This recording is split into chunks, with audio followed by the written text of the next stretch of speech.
Is it okay if I sit back there and fidget with my phone and try and do some things Absolutely. while you teach? Absolutely. I consider it to be on the phone, but I'm No, trying. no, absolutely. I would say try to. Okay. It's not like I never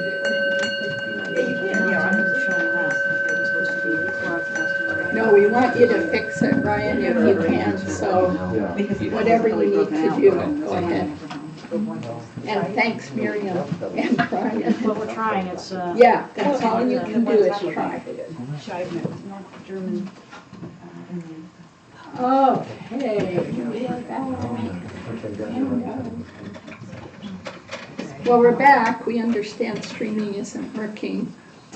Ryan and Miriam are working on it, so please be patient, and we're hoping for some success. We think there's about as many people trying to stream as, do we have a number, Miriam? Can you see the number? The problem is that there's some confusion about where to access it and whether or not you need a. But I mean, can you see the number of people trying to? No. No, And the reason okay. is that because people are having trouble accessing it. Oh, they can't even get in. Right. Oh, well, I'm sorry for that.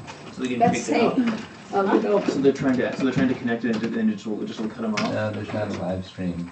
They're not finding a live stream on Oh, so there's something there. We're thinking that it's because they have to sign into YouTube if they're not already on Google Chrome. Oh, so they don't, yeah, well, we'll leave it to the techies. Oh, right. 'Cause you Yeah, have your username and basically email it's, and all that. I will Yeah. be back. So what happened It's in disrupting brief my- is KCC switched our live streaming from US Stream to YouTube, and people are having trouble getting in, but let's not spend time on it. Going through the. Because Ryan and Miriam and Peter Woods will be working on it while we go ahead.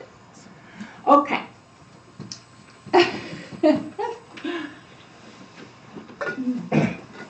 Now, this is an interesting time to just use the moment to talk about karma.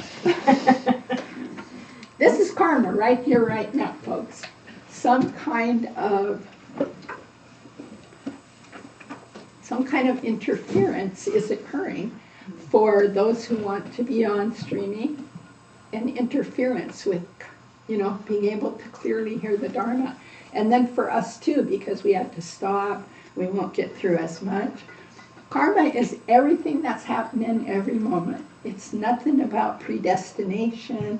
It is based on the previous moment, what we did, the previous moment, the previous moment, the previous moment. It simply means action, result, action, result. They always say if you plant a carrot seed, you are going to get a carrot. You are not going to get a turnip. And we're constantly surprised because we're like, hey, why is this great thing happening to me? I didn't do anything. It's not true, you did. That's why we extend to beginningless, endless life, because if you just take this life, this from birth to death, you can't find the karmic reasons. It's illogical. You open up to past lives, you can say, oh, okay, somewhere back there in the mind stream. It's hard to call it I at that point, because every time it takes a new form, there's a new I. You can see that Zopa hasn't been beginningless and endless, right? I had a beginning. My label wasn't Zopa then. And I have an end, and who knows what my label will be then. Maybe by then I pick a new label. But this is true for all of us. So if we simply look at this life, we say, well, I can't figure out why I got cancer in this life. I was really such a good, sweet, legal aid type lawyer serving the world. Why would I get cancer? Just not right. But somewhere seeds were sowed. And it wasn't by one of you, It's interesting because I think the best way to call it is instead of I sowed the seeds, because that makes it seem like an I that came from beginningless time, which can seem like a soul, an individual soul, and Buddhism doesn't have that. But it's more like the mind stream. other forms occupying this mind stream sowed all kinds of seeds that result in either suffering, no suffering, or neutral. It's hard to grasp, but just try it on, see how it fits. Read stuff about karma, because karma is volumes and volumes. There's no way to explain it. But we don't need to explain it. We live it constantly. It's very helpful to say, oh, this is arising because somehow in the mind stream these seeds were sown. It's not random. It's not chaos. It's not some God doing it. You know, we are very responsible. So every moment we're also sowing the seeds for what will happen next. This is why we want to be really careful, really mindful, not careful like anxious, but mindful of our actions of body, speech, mind. We affect one another hugely. Okay? Okay, that was a little riff on karma. Back to the blueprint. Okay. I love this quote by the Dalai Lama, looking again at our goodness. It's possible to attain nirvana, which is perfect peace of Buddha mind, clarity, awareness, complete peace. It's possible to attain that because, his words are, it accords with the actual nature of things.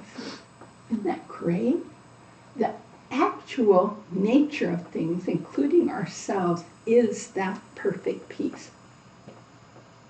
Doesn't seem like what we learned or what we think, but it is the true nature of things. Therefore, we can't ruin it. We can't get away from it. My one teacher says the only thing you can ever fail at is getting rid of your Buddha nature. Can you repeat that, what the Dalai Lama said? Yeah, I'm not quite done with the quote. I always go off and riff on things, but I will do the whole thing. But this is an essence of it too. You cannot get rid of your clear, pure nature. Hitler couldn't get rid of his, Stalin didn't get rid of his. The pure Buddha nature is still there. They created a lot of suffering. We'll have to undergo the results of that suffering, but pure Buddha nature is still there. True for insects, true for dogs, cats, fishies, okay, and ourselves. So here's what he said. It's not an exact quote, Lucia, but it's close. It is possible to attain nirvana because it accords with the actual nature of things. We can gain complete freedom. This part is a quote. We can gain complete freedom from this cycle of suffering. Since the only reason we suffer is due to our delusion about this nature of things. So this cuts right to the core. This is what the 6 perfections are headed for. We're trying to cut our delusion. Now, it's interesting because the 6 perfections, how do I say that? The first 5 of the 6 do not cut it directly. The 6th one, wisdom, cuts it directly. But we have to start where we are, and I'll name those 5 in a second. We have to start where we are. So, I don't know about you, but cutting it directly with pure wisdom is a little bit beyond me. I work on that, and we work on it when we're doing our calm abiding. We're setting in concentration, which is the 5th one. The 6th one is the wisdom that results from achieving perfect concentration and being able to turn that to what is the nature of our minds, what is the nature of reality, like a laser beam, okay?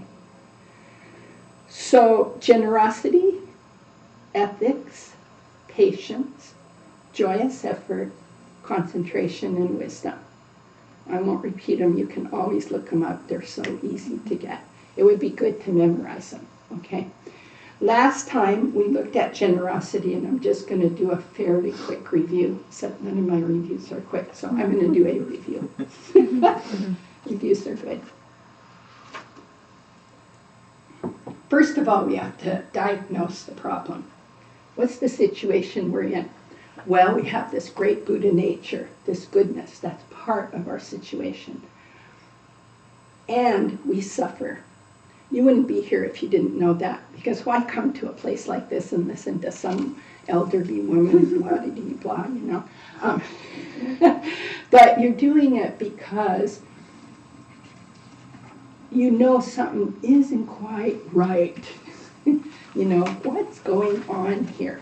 And somehow you've got the karma to come to the Dharma and look and say, that seems helpful. That seems like it reduces my suffering and therefore my friends, my family, and the concentric circles going out. So one of the things in the diagnosis that, and these are all fundamental path ideas, these three paths, fundamental, Mahayana, Vajrayana, are completely connected. You don't just jump to the Vajrayana and dump these. You'd be in big trouble. The Mahayana is definitely based on the fundamental path, the Hinayana. And all of the great teachers say we must achieve all three. We must really know all the teachings of the three and practice them all. And they build on one another. That's why I call it fundamental. The Dalai Lama also calls it foundational, fundamental. So this is from the fundamental path. Human beings have 6 sufferings. What are they? Check this. Check it.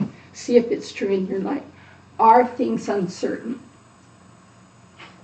Duh. Do we know that when we step out this door, we can make our plan happen? No. We've had people step out that door and fall over on the porch. We've had people step out and twist their ankle. We've had a white cat run in. You know, what do we know? The earthquake could happen. Next word I say. I could have a stroke. You know, there are teachers who, Lama Zopa Rinpoche had a stroke teaching on the throne. You know, we don't know what's going to happen. We run around thinking we're controlling everything. Get it? Okay, so that's clear. Uncertain. Everything is slightly unsatisfactory or very unsatisfactory, right?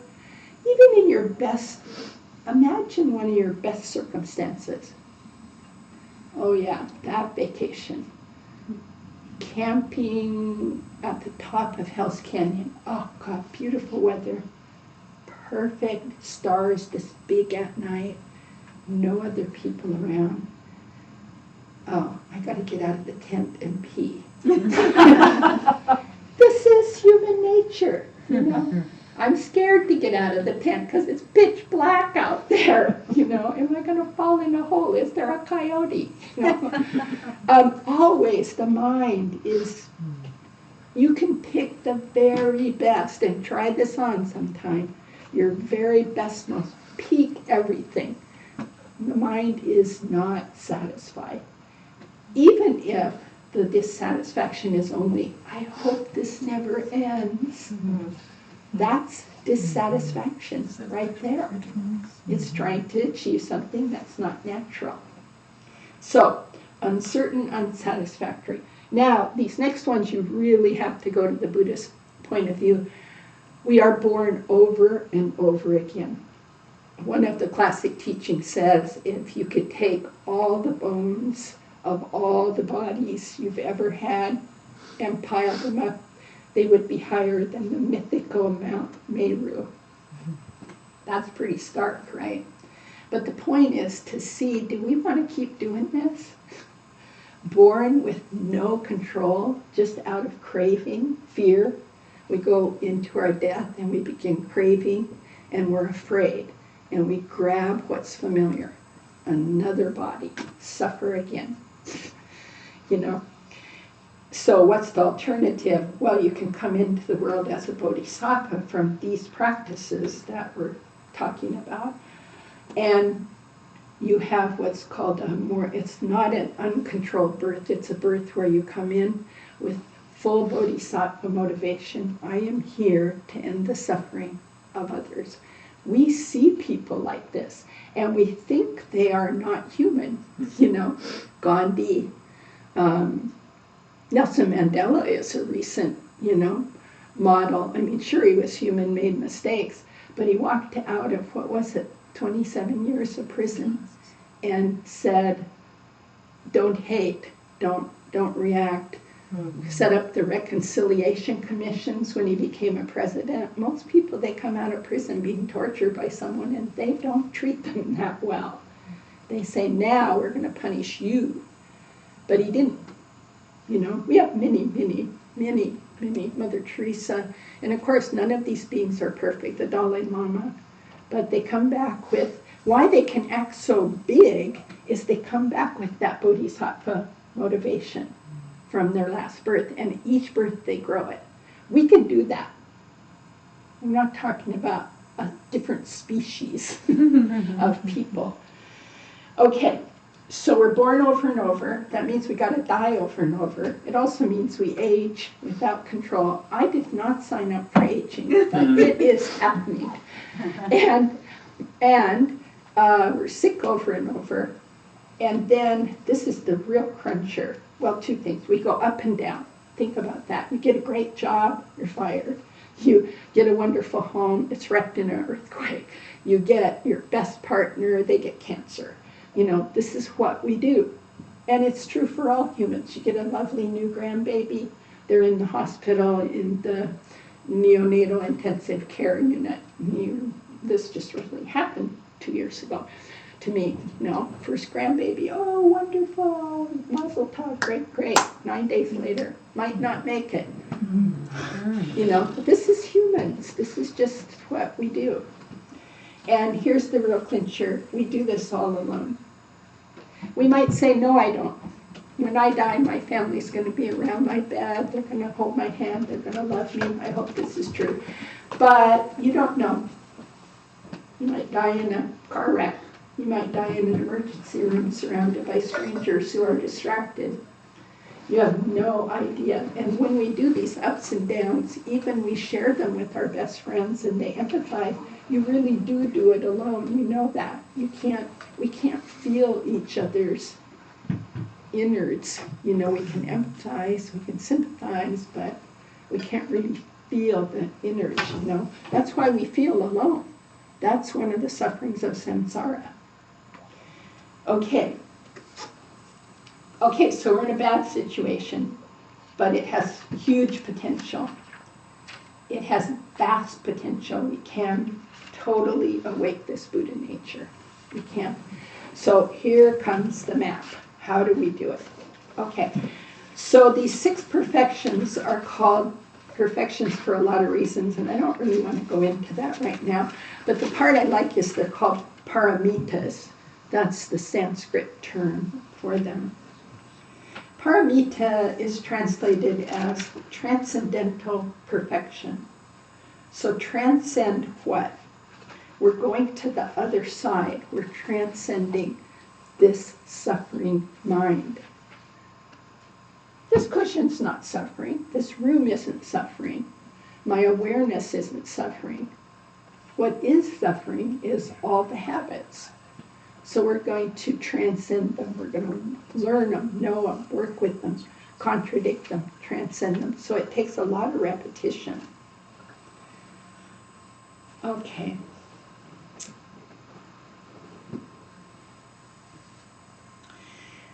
When we do this, we face the cause of all suffering. Look for this little pink sheet because I really like this thing about practicing the Dharma. We're looking for this inner transformation, this inner transcend. And only you can really measure if you're getting it. And the measure is this. Are you kinder in your daily life? Are you making wiser choices? Are you overcoming your addictions? Are you overcoming your anger? Are you less craving? That's the only measure. There's no measure. No teacher's going to come along and say, yeah, you get a C+ this month, or whoops, a D. Nobody's you're gonna know. And that's what brings you back. I love this quote, and I wish I did write down where it came from. Somebody named Gomo Toku in a book, Becoming a Child of the Buddhas. I like that. Becoming a Child of the Buddhas, which is a reference to bodhisattvas. Whenever you see child of the Buddhas, that's the Bodhisattva. Here's the quote. Anything that acts as an antidote to self-grasping is Dharma practice. I'll come back and talk about that self-grasping in a moment. Whereas, even though we may engage in a great variety of practices, like the sixth perfection, and they may appear to be spiritual, if they don't act to destroy our self-grasping, they are not Dharma practice. So this is so important because we could do all the six perfections to feed our own ego. I'm a really good bodhisattva. I gave you something. I practiced generosity today. What's the problem there? Yeah, self-grasping. So we're grasping at a self that is in fact a hallucination. This separate, solid self that's individual, that depends on no one, that makes everything happen, that has plans and they come out, that has memories and they're so good or so bad and so important, and much more important than yours. You see, the self-grasping causes the suffering. So if the six perfections, if our practice of them does not challenge that, it's not even Dharma. It's just another fantasy world creating suffering. And I'm going to stop there and see if there's any question, because we're going to move on to a quick review of generosity. Clear so far? Okay. Doesn't mean it's easy, but it's harder to go along with the suffering mind. One of the tricks is that the suffering mind, this self that wants to be pampered, short term, it's kind of right. It's kind of correct. The ice cream will taste really, really good. And even 2 cones would be better, right? But long term, that self-grasping is always wrong. It always messes up. Why? Because there's long-term effects to eating 2 ice cream cones. And we forget those. You know, sugar highs and fat and not feeling good 2 hours later. Short term, the self-grasping looks so seductive. You know, I'll just grab for this, I know I'll get some pleasure. And it's true, you do. How long does it last? Don't know. Anywhere from a nanosecond to maybe if you're very wealthy and you get a new house, it could last for a while. But what you do to get that is create more suffering. And it in itself creates more suffering. Make sense? You've probably seen this in your own life in smaller ways. Okay. So with the 6 perfections, we are facing the causes of suffering. And this brings up one thing we talked about last time, the 8 worldly concerns. So this is where mostly we spend 100% of our time out of habit, out of, just habit. So the 8 are 4 pairs. Number 1 is my gain, my loss. That's a major focus for me every day. I want to gain, I want to gain Dharma. I want to gain, I don't want to lose. Okay? You can think of it in many ways. I want to make sure I have lunch. I'm courteous, so it's okay, but for me I really have to have lunch. I kind of hope you get lunch somewhere. And if you're sitting next to me starving, I'd probably share, but only out of guilt or something. So this gain and loss for me, this hallucinated me. Second one, my pleasure, my pain, way more important than yours. My pleasure is really crucial. I should feel comfortable all the time. And darn when I don't. I start looking for something or someone to blame, you know. What's the third one? Oh yeah, biggie. Praise and blame. I want praise. I want no criticism. I hate criticism. But I criticize plenty. But I hate it when it's directed to me. So I want to be praised. I want no blame. And the last one, kind of connected to that, is good and bad reputation. It's way important to me to have my reputation good, which is what you all think and say about me. That's my reputation. It's nothing. It's ephemeral. It's based on a bunch of opinions that are shifting every second. So can I control that? No. But I really want it. I really want a good reputation. So this is where we spend most of our time, and this is where the suffering gets created. Why? Because it's all based on that I, me, mine. That's what's important, not you. So in the Mahayana path, we start transforming that, thinking of the other, making a new habit, trying to get off of this obsession on this I, which is, I realized at one point, I'm following a phantom. You know, there's a phantom I, and I'm constantly agreeing with it. Yes, I should do that. Yes, I should do that. Yes, I should do that. And I look at the outcome and go, wow, what a mess. You know, why should I keep following this idiot over here? This idiot being my self-centered, self-grasping thought. It's good to call it an idiot. It's good to call it whatever you want. It's not you. It's not your truest nature. It's just a bunch of suffering. Okay. All right. Now, let's look. Let's see if there's one other thing I needed to say. Maybe not. Oh, yeah, one other thing. We talked last time about the 3 spheres. You'll run into it in Buddhist talking. The 3 spheres. The 3 spheres are the actor, the action, and the object acted on.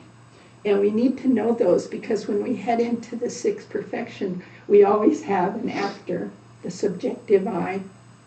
We have an action, let's say generosity, zopa, generosity, and the act of generosity and the object acted on, like I'm going to give Matthew this book.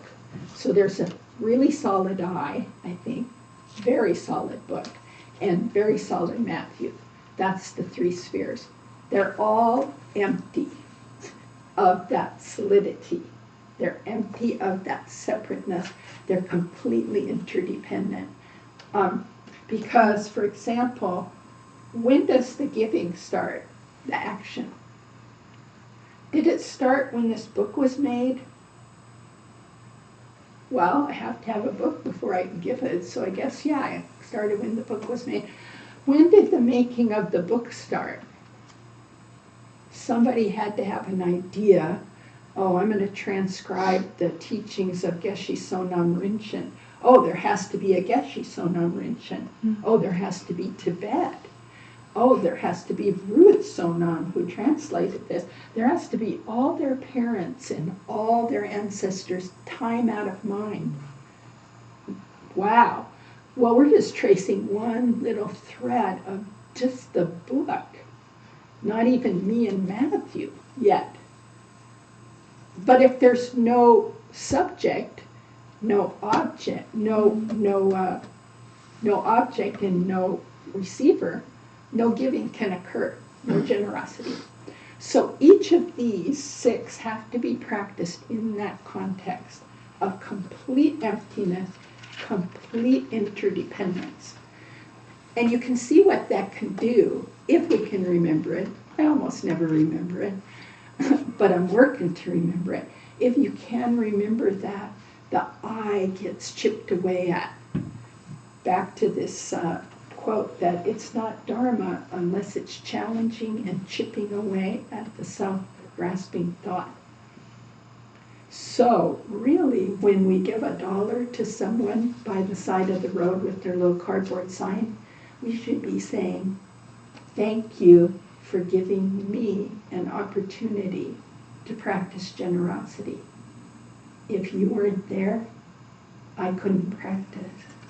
So instead of thinking we're all that and they're like this, we're up, they're down, thanking them.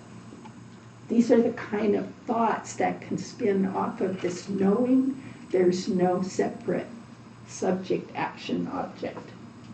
Make sense? So suddenly we would be saying, thank you for giving me the opportunity to practice patience. Take that one. You just blasted me verbally. In that moment, I'm not going to be able to remember this until I'm a much higher level bodhisattva. But eventually I want to get to where I say, thank you for giving me the opportunity to practice patience. This is why in the mind training text they say, give me a difficult person. Bodhisattvas are always saying, give me someone difficult, give me something to work on. They say that when bodhisattvas work these for a long time, they get to this level where they kind of can't find anybody to work with. You know, they see somebody totally difficult and they go, yay, now I can work on my perfections. Now, can you imagine having that mind? That's not the mind I have. When I run into someone difficult, I'm like, would you please go? Or I will go, you know. And that's attraction aversion based on the I. I'm not comfortable, so bodhisattvas don't go about like that. They go, give me a challenge, you know. Yay, someone just walked in, someone on the street screaming and yelling. Cool, I want to help, I want to help. And not in an ineffective la-la way, but really they also know what the help would be. Okay, what else? I'll go about 10 more minutes and we'll take a break, okay? So take a nice deep breath. Okay, anything else to review about generosity? Oh, I like what Gampopa says in the Jewel Ornament of Liberation, which is kind of the Kagyu Bible. The Kagyu Bible, I mean, it's the total overview. Generosity is, quote, a mind co-emergent with non-attachment. So again, pointing at this, I'm not doing this for my pleasure, my gain, my reputation, my praise. It's co-emergent, non-attachment. And with that motivation, fully giving things. So really there's no giving, there's no receiving. It's not solid, yet it is still happening. There is still an effect. This is the amazing mystery of the ultimate and relative reality. Ultimately, nothing is solid. The way I took apart this book, you can take apart the cushion, you can take apart yourself, you can take apart anger. What's anger? You can't find it. What is it? There's heat in the body or cold in the body. There's words. Which one of those words is the anger word? You. That's the anger word. You make me. Which one of those words is the anger? Can't find it. Made up of all kinds of pieces. You can't find it. You can't find joy either. These are thoughts. They're thoughts, emotions going through, sensations in the body. No solid anything. Okay? So that's that mind co-emergent with non-attachment. What's there to hold on to? Me? You? Generosity? No. Okay. In the 37 practices, Togme Sampo said this, when those who want enlightenment, which is total freedom, must give even their own bodies. You have to give your own body over and over because you're going to have to give your body to practicing Dharma. You're going to give it to dying over and over as aware as you can be, taking the next form, giving that over to practicing the sixth perfection. So if you want enlightenment, you have to give even your own body. Well, there's no need to mention external things. Houses, books, cars. Forget it. Therefore, without any hope for return or fruition, give generously. This is the practice of bodhisattva. Never give with a sense of, I must get back. That's pretty low-level giving. It's good, it's nice, but it's not Dharma practice, you know. My teacher tells a funny story about that. She was young and really, and in Nepal, and following either Lama Zopa or Lama Yashi, her two main teachers at the time, and she was quite poor, and she had this beautiful, like, there's not any here, kind of a beautiful Tibetan silk bag that you put books in, you know, really pretty. And so she thought, well, I'm going to have a meeting with my Lama, so I'm going to give him this. She's a little puffed up about it, but I'm going to give my Lama this. So she went in, gave him that. He was very gracious, accepted it. Then they had their Dharma talk, her question. She went out and was sitting in the little courtyard, just, you know, in bliss, because she had this great time. And the next student had gone in. And while she was sitting there, about 20 minutes later, the next student comes out with the bag. And she was like, wow, I gave that to him and he just turned around and gave it away. And she was all upset. And then she saw, like, wow, this is not practicing generosity. Lama was practicing generosity. I was practicing praise, gain, you know, I was in the 8, you know, my praise, my reputation. So it's a beautiful story because it reminds me how to try to give, you know. And the other thing we talked about is very important to be a receiver, too. I was with a nun friend this week. She came from the Shravasti Abbey visiting, and we ended up experiencing some of this, like, you have to be part of the cycle. Give, receive. If no one will ever receive anything and say thank you, you cannot give. Imagine that. So how many times do we say to people, no thanks, I don't need that. No, I don't need help. No, I can do that myself.